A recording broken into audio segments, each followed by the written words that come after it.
Om Jnana-timirandhasya Jnananjana Shalakaya Chakshur-militam Yena Tasmai Shri Gurave Namaha. A seminar on the topic, who is Krishna? I didn't finish it, and actually we could never really finish it, could we? Because discussing who is Krishna, there's no end to his glories. But anyway, I want to finish the discussion as I was doing it. It means that if we ask different people, they'll give different answers. So I went through some prominent persons,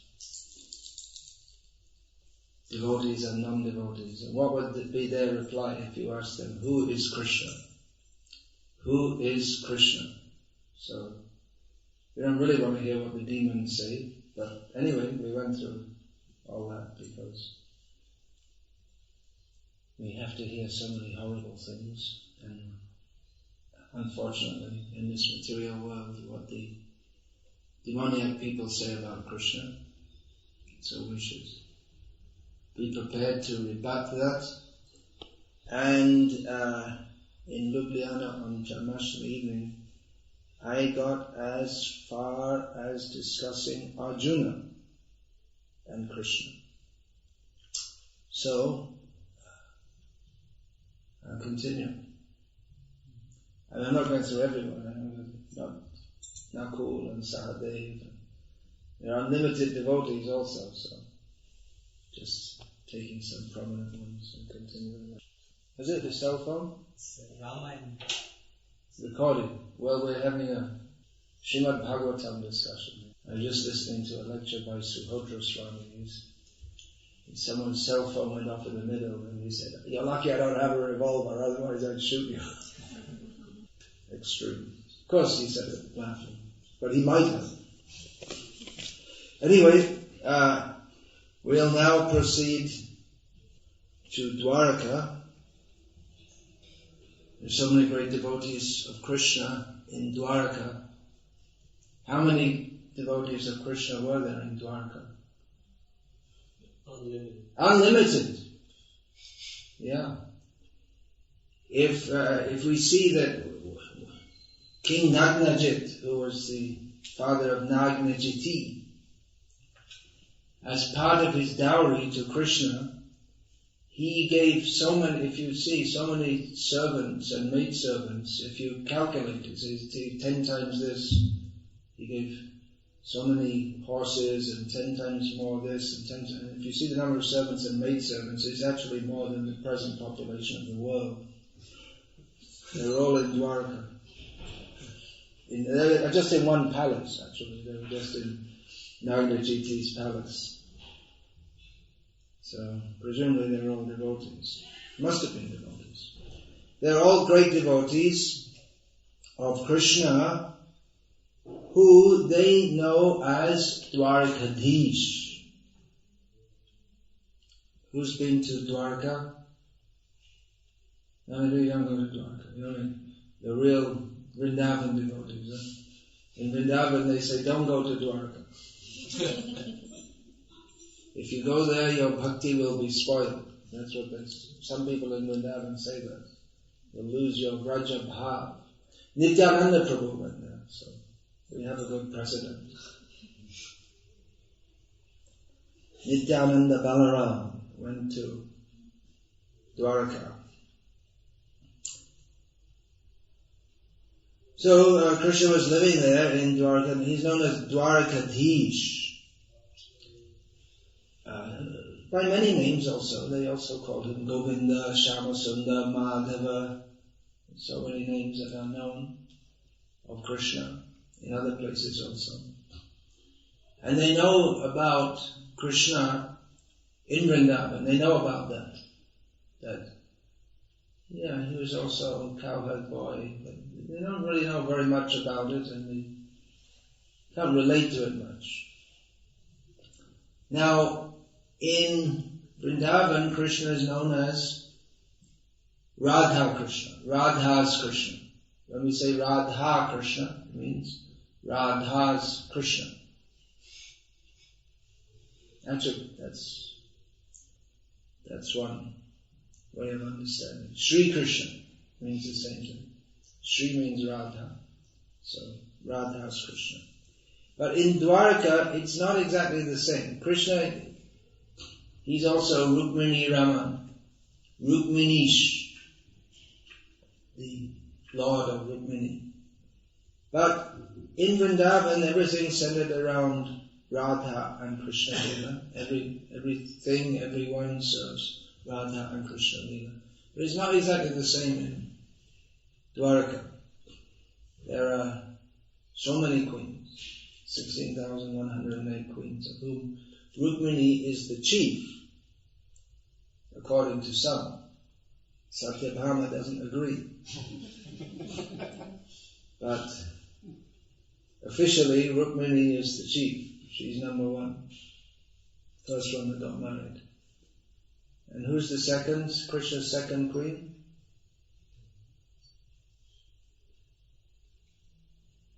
In order of getting them, generally people say Satyabhama because she's the most famous, but chronologically the second was Jambavati.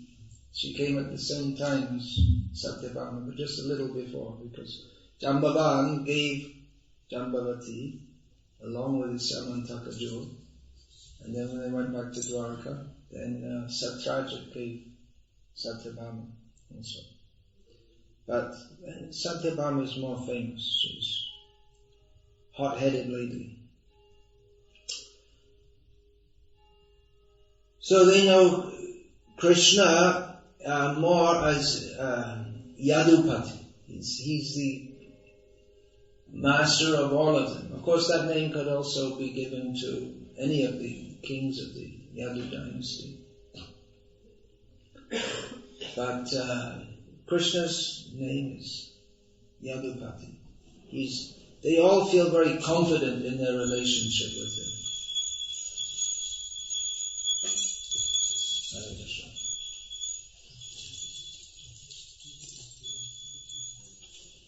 It's a relaxed feeling. They all feel very secure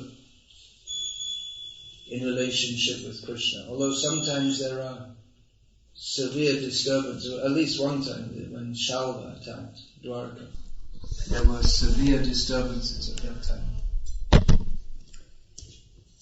But then after that everything became quite peaceful. That was quite early in Krishna's Lila. That same time in the Shalva attack, that was the same time that the dice match was going on, in which the Pandavas were banished to the forest, because Krishna came after that and said, I would have come and interfered, I would have killed Duryodhana, right? But I was busy with this Shalva, I had to look after him, send him to hell, or whatever. So after that, the life in Dwarka was very relaxed and everyone very happy in Krishna's service. And the same mood is still there in Dwarka today, although it's not Dwarka in the sea, but it's Dwarka on the edge of the sea. And still the devotees, devotee means everyone living there. They're all very relaxed, no problem. Krishna's looking after us. They have that feeling. Nothing can go wrong. Very pleasant mood in the service of Krishna. Actually, nothing can go wrong in Dwarka. Nothing goes wrong. Sometimes there's drought, shortage of water, but just like there was a terrible earthquake in Gujarat. When was that? About 19 what? Can't remember the year. About 12 years ago, 15 years ago, something like that. So that whole area all around was devastated, but Dwarka, nothing. And going further back, nothing. Not even a single house fell down. Nothing. No problem at all. Just maybe there was a little tremor, that's all. And then during the last full-scale Pakistan-India war, then because Dwarka is very close to Pakistan, it's just opposite Karachi. So a naval ship, Pakistani warship came and just faced Dwarka and fired a rocket.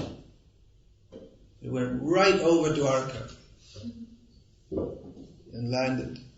They missed and they had a clear shot. They just completely missed, and it didn't even explode, even when it landed.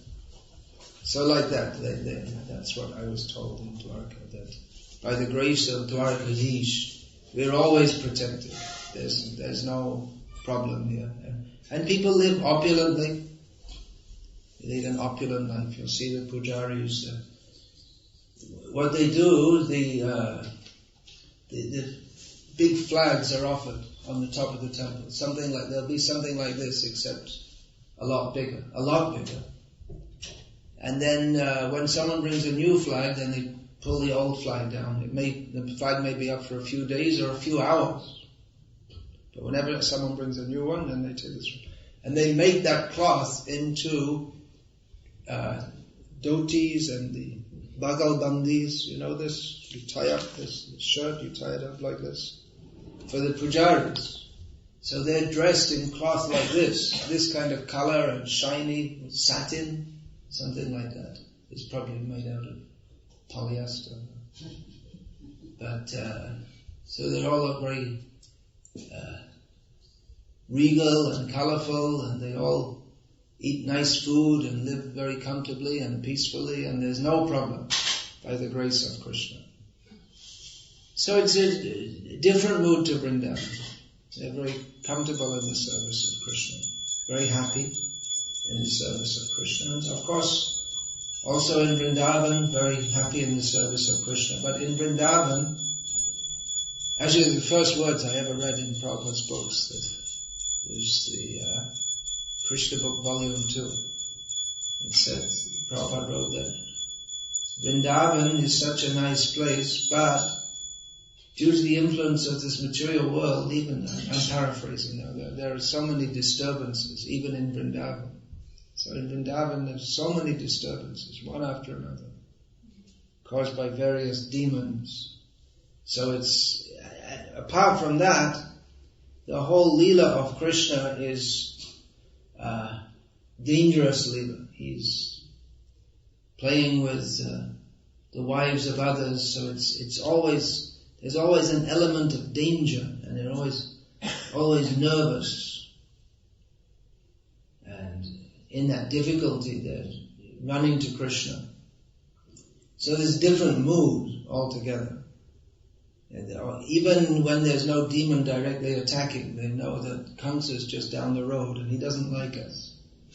So there's always the fear that Kamsa will send someone or come himself. So in Dwarka, very comfortable, and in Vrindavan, not very comfortable, but more intensely serving Krishna. That's why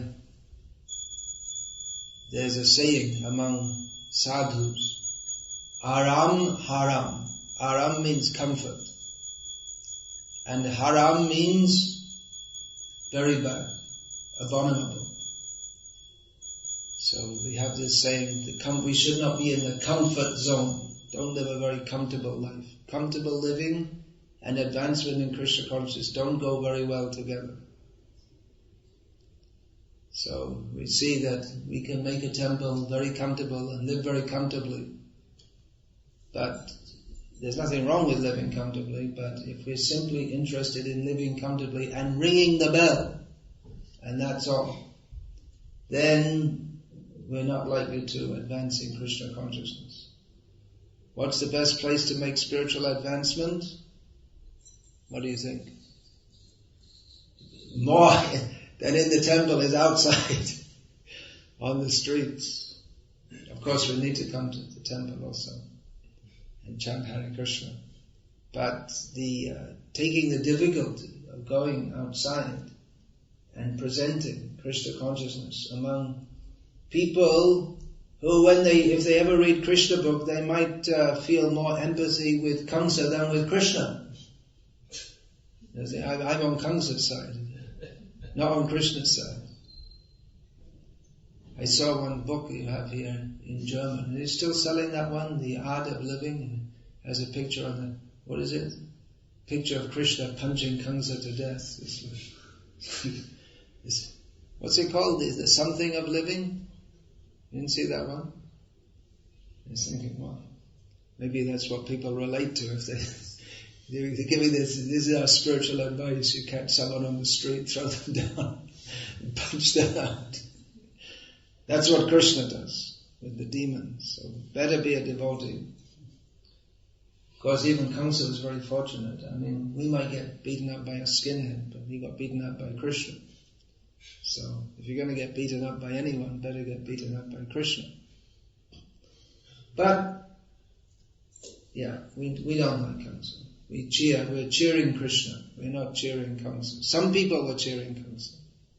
In the wrestling arena, some were cheering him. When Shishupal got his head cut off at the Rajasuya, just before the Rajasuya Yagya, many kings who supported him, they just left quietly because they were afraid that they liked Shishupal. They would have been happy if Shishupal had done what he always said he would do, which he never did, which was to kill Krishna.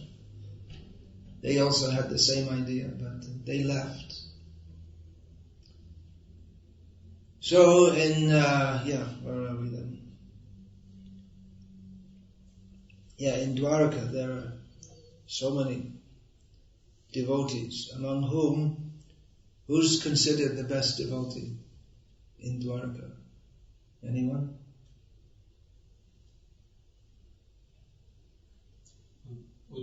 Uddhava is considered the best, yeah.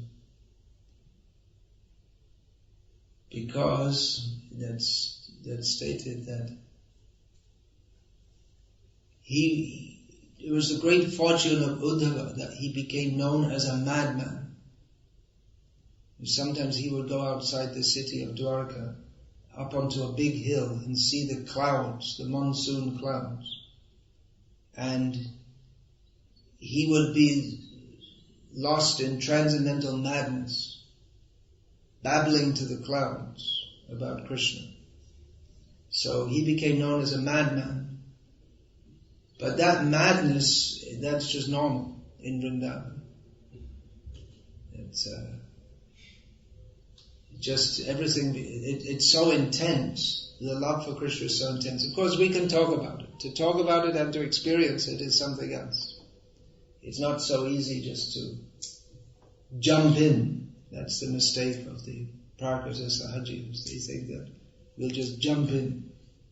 Here we come. But it's not so easy. That requires zenith purity. But the love for Krishna is so intense that the natural elements, they lose their qualities. The stones melt, the Yamuna becomes frozen. Everything it's inconceivable. That's at the sound of Krishna's flute. So, in Vrindavan, I didn't mention Mathura because it's more or less the same mood as Dwarka, the same devotees. They're all in Mathura, and all of a sudden, boom, they're in Dwarka. What happened? They just got transported. So in Vrindavan, the great opulence that is there in Dwarka, it's more in Vrindavan than in Dwarka, but it's not noticed much, the great opulence, because the mood is very simple. And everyone in Vrindavan, they know Krishna as Yashodanandana. He's known as the son, the darling son of Yashoda. If we ask the Brajavasis, who is Krishna? They all know him as Yashodanandana. It's Mother Yashoda. Everyone has great respect for her. Of course, he's also known as Nandanandana, Gokulananda, the son of Nanda Maharaj, and the giver of pleasure to everyone in Gokul. So there are many devotees in different rasas. Even the Shanta rasa in Vrindavan, they're also serving Krishna. The trees, they can move. They may move, and Krishna needs some shade, so the trees can move and give Krishna some shade.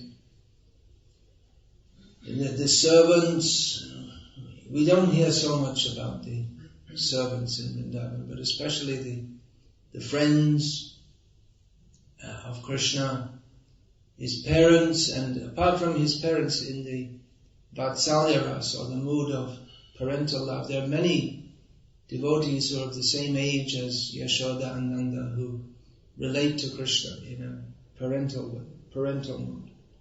And of course the gopis. But they all know Krishna as the son of Mother Yashoda. Even the cows, you see, they're supposed to be in Shantaras, but they're all serving Krishna by giving their milk. And Krishna serves them by looking after them. So Krishna is known as Gopal, Govinda. He gives pleasure to the cows. Rakhal it's actually a well-known name. We don't hear it much, but at least in Bengal that name is well known. Rakhal means the protector, particularly of the cows. Now, Krishna has his pet names also, nicknames. Kana, Gokula Ranjana, Kana. So that's a nickname. Krishna becomes Kana. Or in Bengali they say Kanu, or Hindi Kanaya. Tamil, how many Tamils? No? They all come with the Kanan. But Kana is the common name, the nickname. Balaram becomes nickname for Balaram. Anyone? Balai? Radharani? Anyone? No. Rai. Just short like that. So it's a very intimate atmosphere. If you call someone by a nickname, that means it's a very, very intimate relationship, isn't it? You can't walk up to some big important person and call them by the nickname. At home, generally at home, in India even today, everyone has some nickname. They don't call by the official name. Usually one syllable or two syllables, something short like that.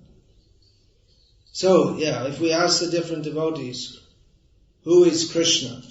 Well, they'll say different things. Stoka Krishna, or any of the cowherd, but depends. Some of they generally think, he's my friend. We look after him when he goes out to the forest, and he's just a little boy, so we look after him. Mother Yashoda likes us to keep an eye on him, because he thinks he's very strong, but actually it's we cowherd boys are looking after him. They think like that. If we ask Mother Yashoda, who is Krishna, she may think, what are you asking that for? Everyone knows who he is, but there's no point in asking who he is. He's not here now, so go and call him. Time to bring him from the pasturing ground. He must be hungry. She's always thinking how to feed him. Even just after he's eaten, she's thinking how to feed him. She's always thinking he must be hungry. She's always thinking to cook more and more different items to please him. So that's a good mood for the temple servants, thinking how to please Krishna. We offer him a big meal in the morning. By midday he's already very hungry, so he needs another big meal. At night he's also hungry. Actually, we only feed him, how many times a day do you feed him here? 6 times? 7 times. Yeah. But he can go on practically non-stop, like in Puri. He just goes on eating all the time. Practically non-stop. And no small snacks for him. There's no snacks. He eats big meals. So like that, it's the parental devotees of Krishna. They're always thinking how to feed him. It's a main meditation. All different and generally very luxurious items. Krishna's not a health food freak. He doesn't eat grass. What's that? They have grass roots. What's that called? Grass shoots? Green grass shoots? They make it a liquid or something. Anyway. Wheatgrass. Wheatgrass. The cows eat that. Krishna, he takes food with lots of ghee, lots of sugar. Still that in Nathdwar, the Vallabh Sampradaya, who worship Krishna in the mood of opulence, the parental mood. So Nathdwar is very famous for prasadam, and they offer. Here we have a laddu this size, and there they have laddus literally this size. That's just one of the laddu, like a small football, and full of ghee and cashews and lots of sugar, like this. So they feed Krishna very opulently, because they think he's a growing young man. Prabhupada said that also. And one time in Vrindavan, in ISKCON in Vrindavan, there was somewhat of a dispute between the cooks and the temple authorities, because the cooks wanted to cook lots for Krishna, and the temple authorities said, we don't have so much money. So they asked Prabhupada, and Prabhupada said, should cook for Krishna like a hungry young boy. And Prabhupada gave the standard, so minimum, so many puris, so many sabjis, like this. He's a hungry young boy, he's out playing, so he needs to be fed very nicely. So in Vrindavan there are very famous devotees, but there are many other devotees, and we don't even know them all. I mean, even a blade of grass in Vrindavan, we hear a lot about the gopis, but even a blade of grass in Vrindavan is experiencing such ecstasy, thinking that when will Krishna come and place his foot upon me? Krishna wanders all over the huge area of Vrindavan, and this way he favors all the different devotees, because everything there is conscious. The grass, the stones, the pebbles. So Krishna favors them all by going everywhere. And his flute can be heard throughout the Vrindavan area. And this way everyone is relating with Krishna.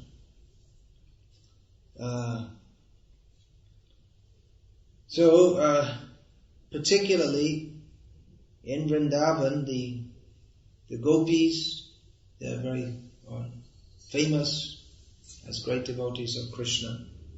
So if we ask, who is Krishna? If we ask the gopis.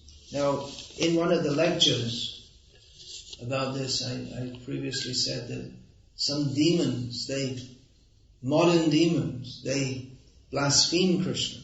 They say he's immoral, he's a liar, he's a cheater. And such people, we shouldn't see their face. But if we ask the gopis, depending on what mood they're in, they might say the same thing. So, who's right? If the demons say it, they're wrong. If the gopis say it, they're right. It's the same thing. But when the demons say it, they mean to vilify Krishna. And actually the gopis do also, but that's in their mood of intense love for Krishna, that they wish that he didn't cheat on them, he didn't lie to them, but it's all Ananda Chinmaya Rasa.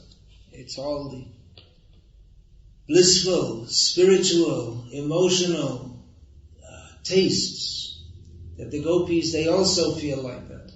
But even though Krishna mistreats them, they say he mistreats them. And if we consider it's very difficult for us to consider these topics at all. But if we consider from a neutral standpoint, there's no neutrality, but in this Leela, but yes, Krishna is not behaving very well with them. It seems like that. But, of course, whatever Krishna does is simply to increase, especially among his devotees, is to increase their love for him. But that behavior of Krishna with the gopis is so much relishable to them. It's very difficult to understand. He cheats on them, lies to them, mistreats them.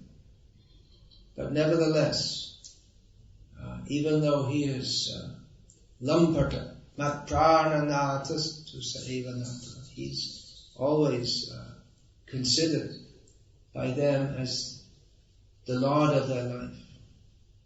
Now, who is Krishna? We can ask various devotees and non-devotees, and they will give their idea. Here's a verse which is quoted in Chaitanya Charitamrita, that who should we ask? Who can say the best? Who can describe the glories of Krishna the best? So this verse is from the Adi Purana. Krishna says, Man mahatmyam mat sapatnyam mat shraddham manmayo gatam jananti gopikah partha jnane jananti tattvataha. Krishna says, who knows about me? We may ask so many different people, but Krishna says, who knows about me? My glories, my service, faith in me, my intentions, what's in my mind. Who knows? Krishna tells Partha, Arjuna, the gopis know. They know me better than anyone. No one else knows about all these subjects. Only they know. So, does that mean that everyone in Mathura, Dwaraka, and no one else knows? Well, in one sense, yes, because Krishna, he manifests in various forms, but his original form, Vrindavan, we say this, original form, although there's no difference between his original form and any other form. There's no difference, in one sense, between Krishna in Vrindavan, Krishna outside Vrindavan, Krishna as Nrsimha, as Varaha, as Vamana, they're all the same Supreme Person. They're not different people. But Krishna says, who knows me? They know my very mind and my very intentions. That is the gopis of Vrindavan. So, very elevated topics. No doubt. But especially in the Sampradaya of Chaitanya Mahaprabhu, this is the worshipable object. Aradhyo Bhagavan Vrajesha Tanayas Tadhama Vrindavanam Ramya Kachid Upasana Vraja Radhu Vargena Yakalpita. Chaitanya Mahaprabhu's teachings is that God is worshipable. Alright, well, everyone says that, right? Aradhyo Bhagavan, the Supreme Person of Bhagavan, he is to be worshipped.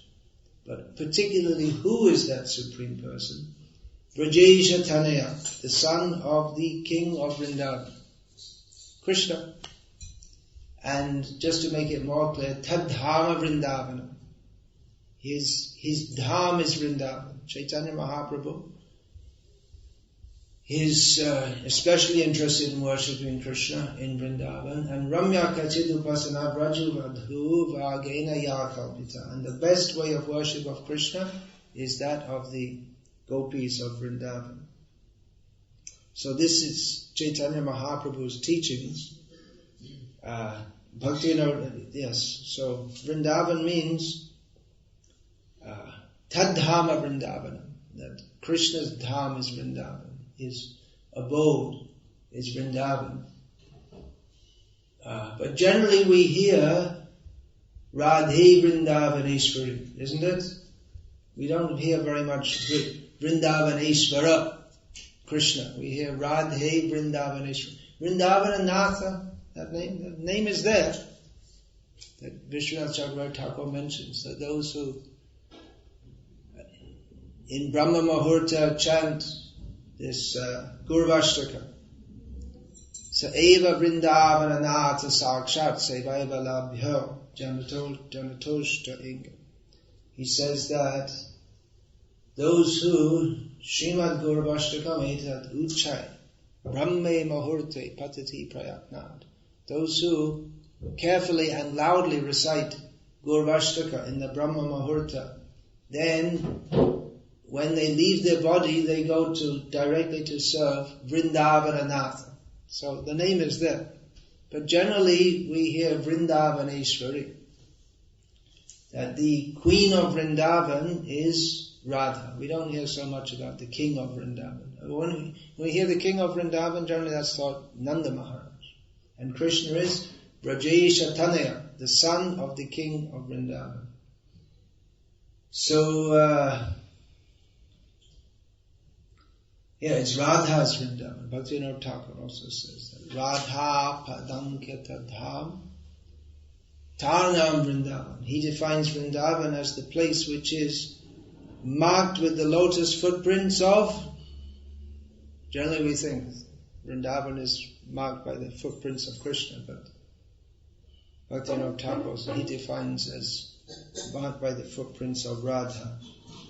So, Radha, and then Bhaktivinoda Thakur, he also sings. He gives different moods at different times. That's why it can be confusing. Sometimes he says that we should respect everyone's different modes of worship. We shouldn't criticize them. In another place he says, he gives a summation of the philosophy of Christianity, that God came as a human being, then he was killed, and if you believe in him, you go to heaven, otherwise you burn in hell forever. And Bhaktivinoda Thakur said that no intelligent person can accept such a philosophy. So he said different things at different times. But in one song in which he's expressing his own inner feelings, he says that anyone who thinks to worship Madhava, which means the husband of the goddess of fortune, without Radha, he says they are agyani. They don't know what they're doing, and they're puffed up. He says that just like you can't imagine the sun without heat, so in the same way, there's no Krishna without Radha.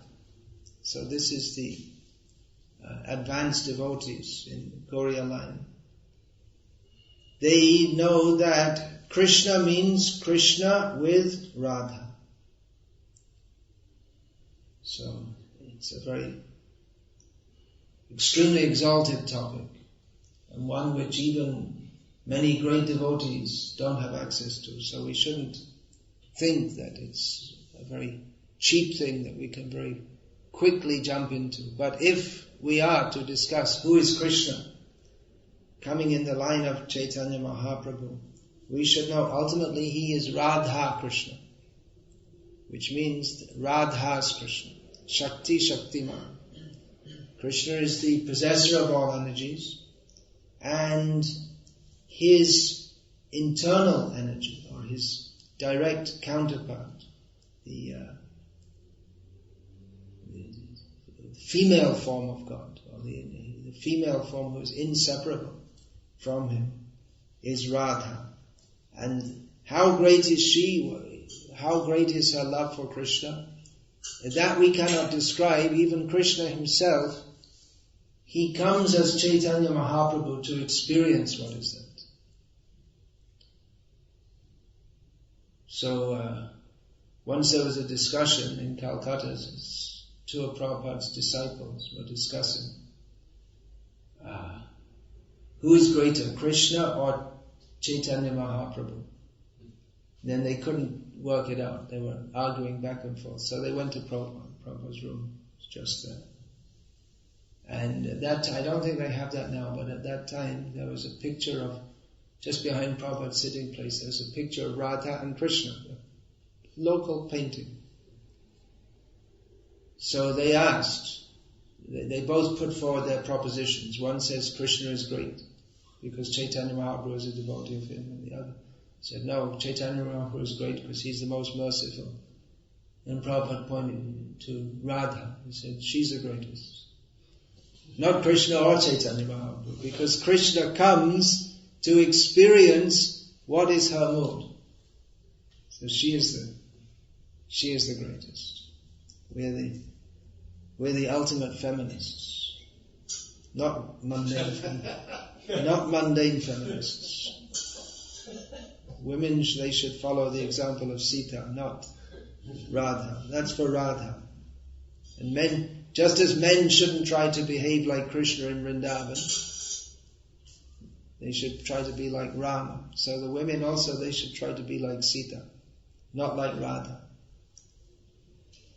Sita, Ram is Maryada Purushottam. Maryada means proper behavior. So he comes to establish that. Krishna is Leela Purushottam. He acts in his own Leela as he desires. We cannot imitate that. If we imitate that, then we go to hell. So Krishna, fascinated by the love of Radha for himself, comes as Chaitanya Mahaprabhu and gives love of Krishna. He's simultaneously tasting love of Krishna and distributing that. So these are all very exalted topics. I'm sure there are many who can explain these much better than I can. How should we know Krishna? What can we know about Krishna? Should we worship Radha's Krishna or Rukmini's Krishna? What do you think? Well, as Prabhupada once said, I don't know Krishna, I only know my Guru Maharaj.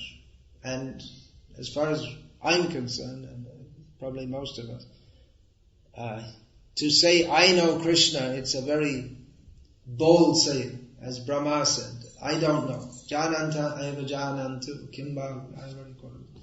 kimba cha chame prabho manasa vachasa bhava vaibhavam tavagocharaha. Brahma said, I don't know Krishna. Some people may say they know him, but I don't know him. Even by mind, body, words, to understand Krishna's glories is impossible for me. So we know Prabhupada. We didn't know anything about Krishna. And Srila Prabhupada only came to teach about Krishna. He gave us Krishna. Krishna Shri Toma, Krishna Dite Paro, Tomara Shakatiyacha. He can give us Krishna. There's a well-known anecdote of this Saraswati, the daughter of Shyamasundara and Malati. They were traveling with Prabhupada in India. The little girl was there, Saraswati. She had a little statuette of Krishna. And while she wasn't looking, Prabhupada stole it. And then she came and said, where's my Krishna? Where's Krishna? And all the devotees said, where's Krishna? Where's Krishna? You better look for Krishna. So she was looking. Where's Krishna? Where's Krishna? Where's Krishna? She was in anxiety. She was going to everyone. Where's Krishna? Where's Krishna? Do you have Krishna? And then her father, Shyamasundara, said, Saraswati, where is Krishna? Who has got Krishna? Who is giving Krishna? Then she understood. She went to Prabhupada and said, you have Krishna. And Prabhupada gave the deity back to her. So like this. Prabhupada is giving Krishna. So there are many great devotees, no doubt. But by the grace of Krishna Chaitanya Mahaprabhu, we have come, or trying to come, to Krishna through the medium of Srila Prabhupada. And we should worship Krishna and try to serve Krishna in the way that Srila Prabhupada has given us Krishna. Who is Krishna? Well, for Prabhupada, Krishna is Radha Govinda. He worshipped in childhood Radha Govinda and Jagannath. Later, he installed so many deities all over the world. Srila Prabhupada, so many deities. Radha Gokulananda and Radha Landanishwara and Radha Parisishwara were installed directly by Prabhupada in Europe. These three Radha Krishna deities. Radha Madhava in Mayapur. Who's been to Mayapur? Navin in there? No? You've been to, you lived there for so many years. Who else has been there? So many devotees. So you remember Radha Madhava, right? Very big deities, aren't they? You seen? Have you seen? You've seen Krishna. Radha Madhava.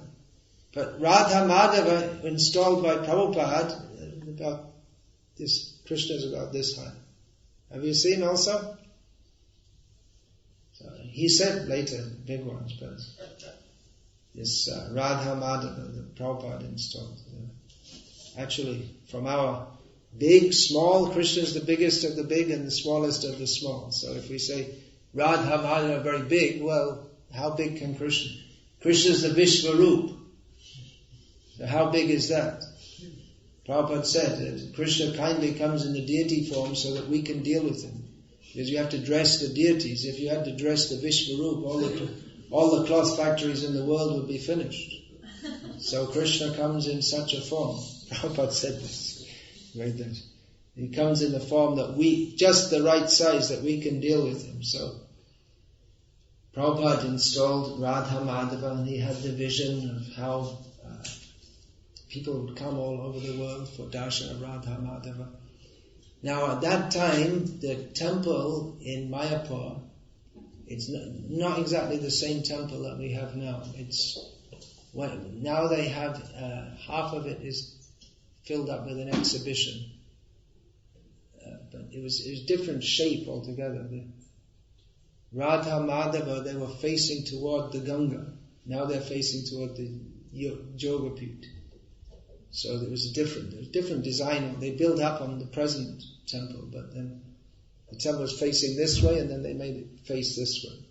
It's a little difficult to explain. Anyway, at one end of the temple was Radha Madhava, and at the other end was Prabhupada's Vyasa. It was quite a long distance, maybe 3 times the length of this room. If you take the whole wall to wall, maybe about 3 times. And there Radha Madhava here, and Prabhupada way back over there. So devotees said that, well, Prabhupada, maybe we should move your Vyasa-san a little closer, because you can't, you're so far away, you can't see Radha Madhava. And Prabhupada said, there's no question of separation between me and Krishna. That was Prabhupada's response. So Prabhupada installed so many deities, so many Gaunitai deities for Radha Damodar. Many of the deities that were installed during Prabhupada's personal presence, they weren't personally installed by him. He wasn't personally present, but he was considered. Radha Madan Mohan in Germany, Hans Duda, he arranged for that. And then here in Zurich, it was Gaunitai. I think Jagannath came later after Prabhupada. And not this Gaunitai. These Gaunitai were here at that time during Prabhupada's? Was it? These neem forms of the Lord? Was it? Yeah. That time we didn't have many neem deities. In Calcutta we had Radha Govinda with Chaitanya Mahaprabhu. So I'm just trying to think of deities Prabhupada. So Radha Govinda, then Rukmini Dwarkadish. First of all, Prabhupada installed Rukmini Dwarkanath, the small deities, and later the bigger deities. But he always referred to them as Radha Krishna. And Krishna with the flute, which you don't find Dwarkadish playing a flute. So, let me see, I don't know. In Gopinath, Radha Gopinath in Sydney. The Radha Gopinath in Radhadesh, that also, I believe, shortly after, they were installed, first of all in Amsterdam, I believe. I had darshan of them in Amsterdam in January 1980. Then, so many did. Giridhari in San Diego, I believe also that were installed during Prabhupada's presence, but I'm not sure if Prabhupada personally installed them. Jagannath in San Francisco. So like this I don't know them all. Mostly in America. It would be mostly in America. Prabhupada installed Radha Krishna deities in Japan who are not there anymore. They're somewhere in Vrindavan. Anyway, if we are Krishna Balaram, Prabhupada installed Radha Madan Mohan. Prabhupada, wherever he went, he would carry with him a photo of Radha Rasbihari. He would always keep a photo of Radha Rasbihari in Bombay. He was always, wherever he went, he was always thinking how to build that temple for Radha Rasbihari. So in Delhi he installed Radha Parthasarathi. So like this. I can't remember them all. But I don't even know them all, probably. So these were all forms of Krishna, Prabhupada's Krishna. He installed so many deities in so many places. When in London, the temple president Shuddhadev Prabhu, he wrote to Prabhupada, and because we'd heard it said that Prabhupada had said that his favorite deities are Radha, Lal and Ishvara. But then other people, so many devotees would come through London. They were coming from America to India. In those days there were no direct flights. And they would stop off in London to have darshan of Radha, Lal and Ishvara and to take prasadam. It was very famous, the prasadam of Radha, Lal and Ishvara. So we used to hear that Prabhupada had said that his favorite deities were Radha, Lal and Ishvara. But the devotees from New Vrindavan, where Prabhupada also installed it, they said, no, Prabhupada said his favorite deities are Vrindavan Chandra. Radha Vrindavan Chandra. So Shuddhadev wrote to Prabhupada and he asked that, who are your favorite? We think it's Radha, Lal and Ishvara. And Prabhupada, actually his secretary wrote back and said, yeah, Prabhupada said that Radha, Lal and Ishvara are his favorites. He said, I like that Krishna. He's such a nice young boy. Of course, if the town president, that would be Kirtananda Swami, in Vrindavan, Chandra's New Vrindavan, he might have replied otherwise also. We can't say. Prabhupada loves them all. But especially he was very concerned with the service of Rasbihari. Very concerned with that. He's always thinking of that. He said, because I promised Krishna, I'll build you a temple here. So he said, I couldn't give up on that promise. He said that. Even devotees were wondering why Prabhupada was fighting so much with that Mr. Naya. Why don't you just leave it? Take some money and go somewhere else. But Prabhupada said, I promised Krishna, I'm going to build you a temple here. So he did that. So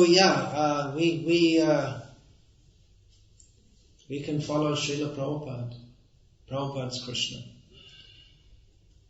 Prabhupada said that my personal ecstasies, his purports, so this is his personal ecstasy.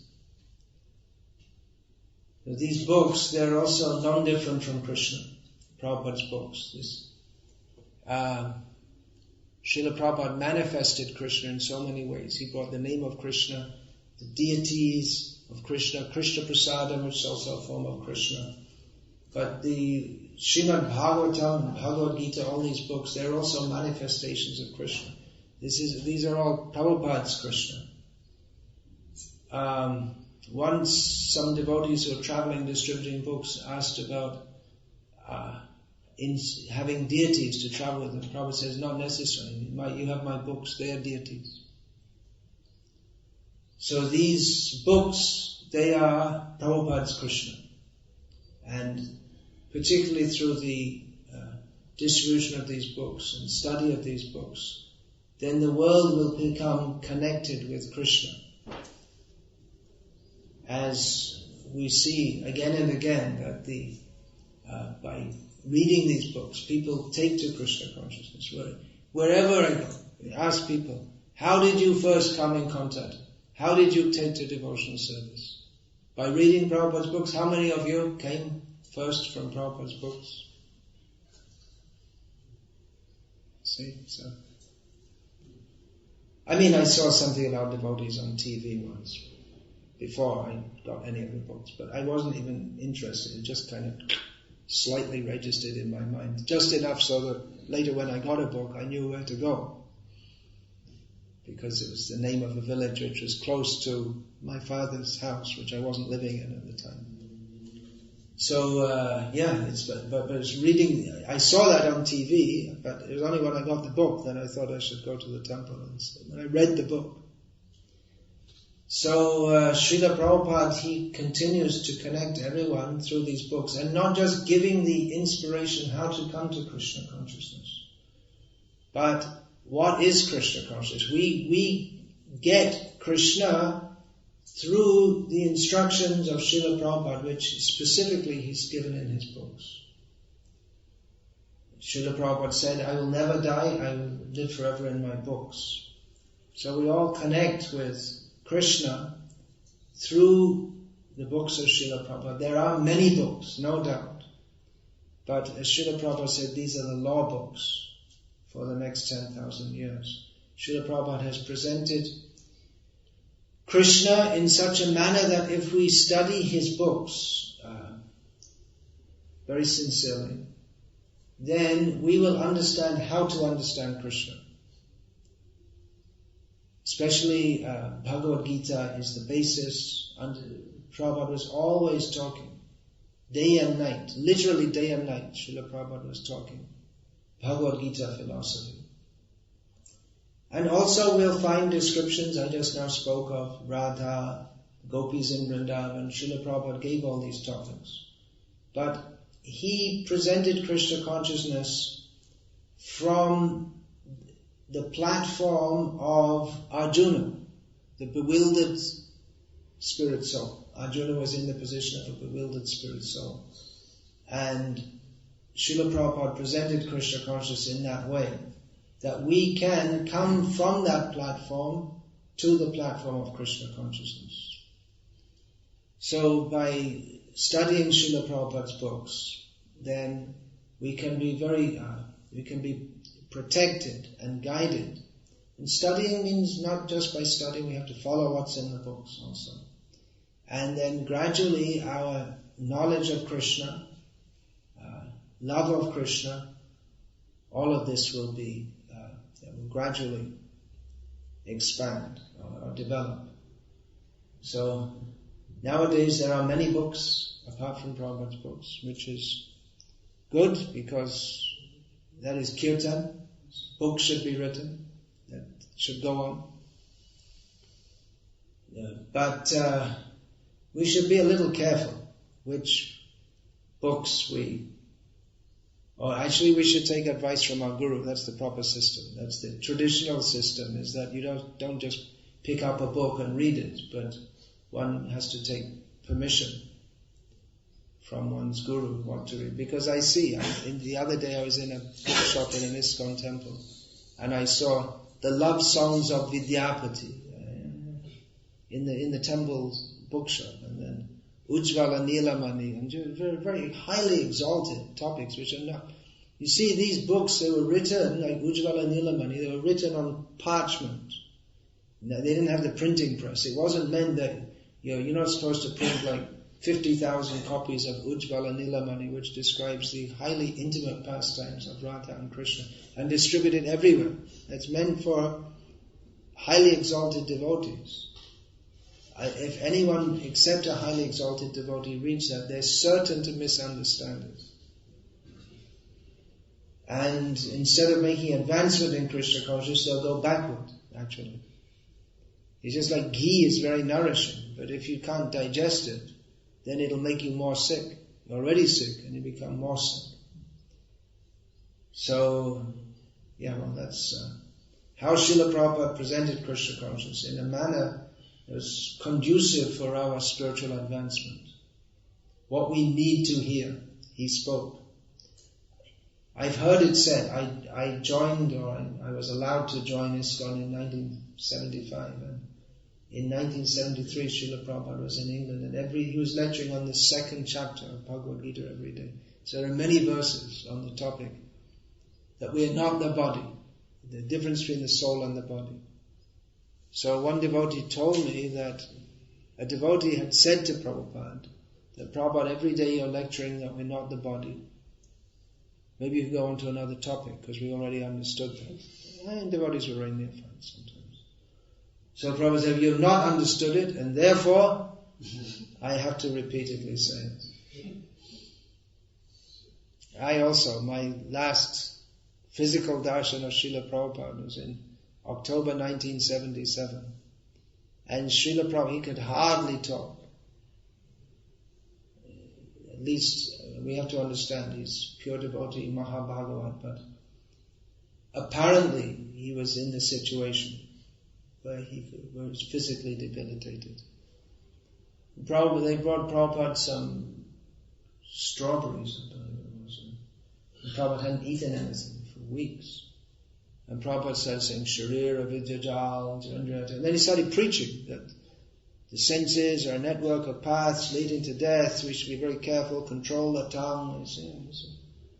Prabhupada in Vrindavan, been there for months with all his most intimate disciples. He was lecturing. He immediately felt enlivened to preach about this. So he preached what we needed to hear. So there are some thoughts. There are unlimited topics to speak about Krishna. Who is Krishna? That question could be answered in unlimited ways.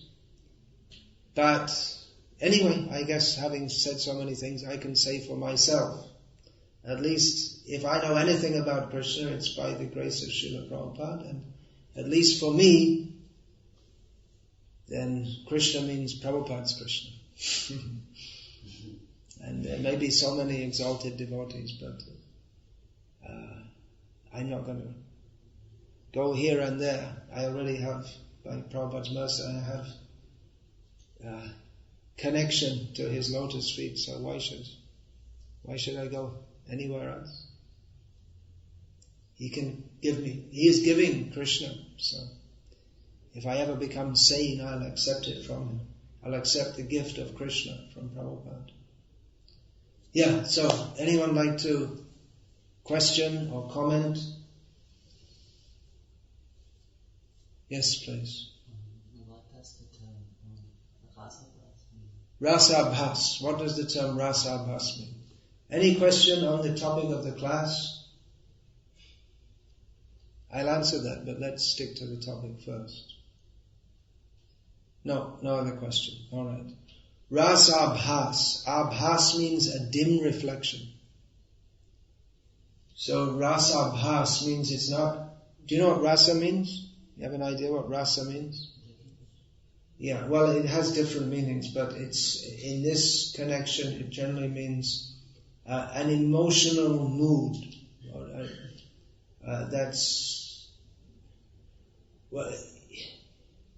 It means, one thing is the sthai bhav, or the general mood of a devotee. So we say someone is in vatsalya rasa, means their identity is to be a parent of Krishna, or Sakya rasa. Their mood is to be, their whole identity, their personality is as a friend of Krishna.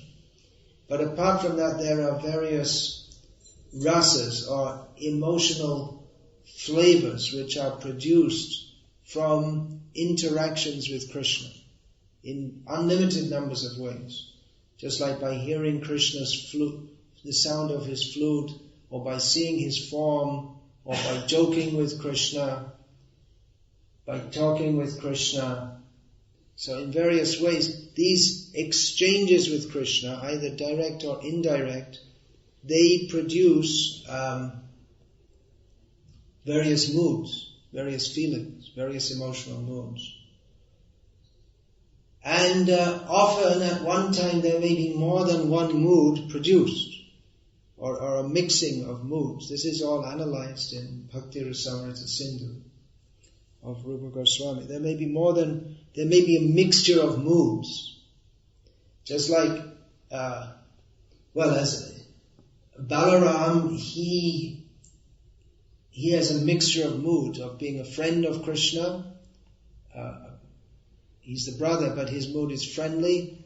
But he also thinks of himself as a servant of Krishna, and also in a protective, like a parental mood. And